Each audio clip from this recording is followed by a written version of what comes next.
बहुत ज़्यादा अपना महत्व रखती है, इम्पोर्टेंस रखती है। तो आज मैं आपको एक छोटा सा राजा के बारे में बताऊँगी। उस राजा का नाम है मोहम्मद शाह रंगीला।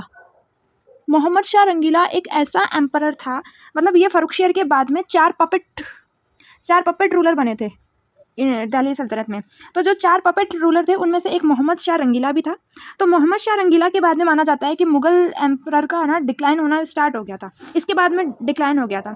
और आप जानते होंगे 2 सैयद ब्रदर्स, जो ये सैयद ब्रदर्स है वो 1720 तक तो एकदम हावी रहे मुग़लों पर ये हावी रहे। और उन्होंने एकदम जो एक टैक्स लगाते थे मुग़ल, जो काफिर जिसे बोलते थे ना, उन पे एक टैक्स लगाया जाता था, जजिया कर। तो जो जजिया टैक्स था उसको इन्होंने हटा दिया, सैयद बंधुओं ने, सैयद ब्रदर्स ने। और इसके अलावा जो तीर्थ यात्रा कर होता था उसको भी इन्होंने हटा दिया था। जो सैयद बंधु थे वो जो साहू तो आप जानते होंगे, साहू के पापा संभाजी और संभाजी के पापा शिवाजी। तो इस तरीके से ये चलता है। जो शिवाजी के दो पत्नियां थी, उनमें से एक पत्नी का बेटा जो संभाजी था उसका बेटा था साहू।